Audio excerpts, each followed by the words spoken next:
This cinnamon roll wreath not only tastes good, it looks good. It's perfect for Christmas, and you can also reshape this into a pumpkin for the fall.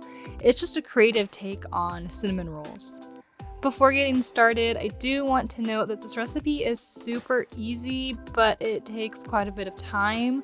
So expect to spend 3 to 4 hours from start to finish. For the dough, you will need 1 cup of warm milk. You want this to be around 95 degrees. 2/3 cup of sugar, 1.5 tablespoons of yeast, 1/2 cup of butter softened, 2 eggs at room temperature, 1/2 teaspoon of salt, and 4.5 cups of flour.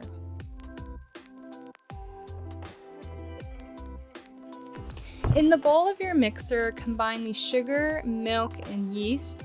Be sure to mix this up well so that everything dissolves together, and then you're going to cover it for 10 minutes. Cut your butter into fourths and add that in, mixing on low speed with a dough hook. Your butter will not fully mix in. Add your eggs one at a time, and again, the butter will still be clumpy. Mix in the salt and slowly add the flour. Once all the flour has been added, increase the speed to medium until a dough forms.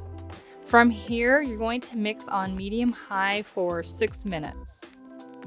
Pull the dough out of the bowl, and you're going to knead this by hand for about a minute, and it should still be a little tacky. Put this into an oiled bowl and cover it with a loose lid, plastic wrap, or foil. Put the bowl in a warm place for 1 to 2 hours until the dough has doubled. Once your dough has risen, sprinkle flour on a lined baking sheet and form your dough into a 20 by 10 inch rectangle.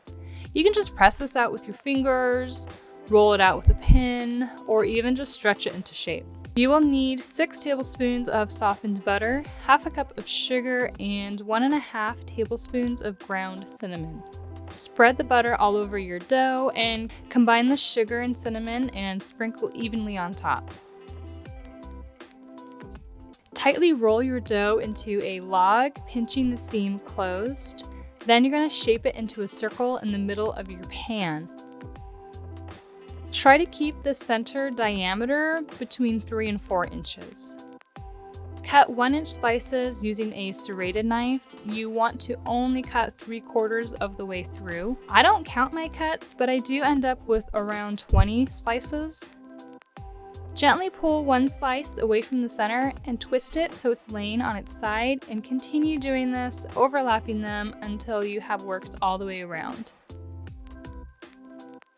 My center became a little stretched out, so I just pulled it all back into the center. Cover this with plastic wrap and put it in a warm place to rise again for about 45 or 60 minutes. You're going to want this to look nice and puffy. Preheat your oven to 350 and bake for 25 minutes or until it's nice and brown. It should sound hollow when you tap it. Let this cool for about 10 minutes. To make the icing, you will need 1.5 cups of powdered sugar, 3/4 teaspoon of vanilla, and 3 tablespoons of milk. Mix this all together and drizzle over your wreath. When you are ready to enjoy, you can either pull the pieces right out of your wreath or you can cut it out to serve. When we do have leftovers, I just kind of form a foil over top of the wreath on the counter. You could wrap it in foil or plastic. If you do plan on having this longer than a day or two, I would probably keep it in the fridge. You can make this wreath ahead of time. The night before you plan on baking it, follow the instructions all the way through to where you create the wreath, and instead of letting it rise, cover it with plastic wrap and put it in your fridge for up to 14 hours. Pull the rolls out in the morning to come to room temperature and rise for an hour on the counter or until doubled in size, and then bake at 350 for 25 minutes.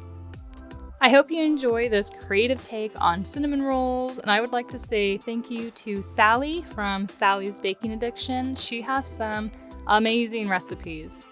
I would love to know how your wreath came out and if you enjoyed it as much as we do.